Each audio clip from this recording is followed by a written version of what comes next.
বন্ধুরা, আজ সকালে আমি 5টা পাঁঠা ছাগলের বাচ্চাকে খাসি করালাম। 1 মাস আগে 3টেকে করিয়েছিলাম, আর এখন করালাম 5টা। এখন আমার কাছে মোট 8টা খাসি ছাগল হলো, আর 5টা বড় পাঁঠা ছাগল আছে, মোট 13টা। যদিও যখন ছাগলগুলোকে আমি খাসি করাই সেই সময় আমি ভিডিও বানাতে পারিনি, কারণ তখন আর কেউ সামনে ছিল না ক্যামেরা ধরার মতো। আমি একাই ছিলাম, আর 5টা ছাগলকে একসাথে খাসি করালাম, তাই ক্যামেরাও আর ধরতে পারলাম না। যাই হোক, পরবর্তী ক্ষেত্রে যখন আবার খাসি করাবো তখন নিশ্চয়ই আমি ক্যামেরার মাধ্যমে দেখাবো।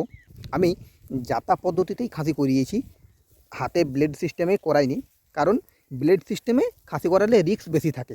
অনেক সময় ছাগলের টিটেনাসও হয়ে যায় এবং ছাগল মারাও যেতে পারে, কিন্তু জাতা সিস্টেমে সেই সকলের প্রবলেম থাকে না। এই কারণেই আমি প্রত্যেকবারই জাতা পদ্ধতিতেই খাসি ছাগল করাই।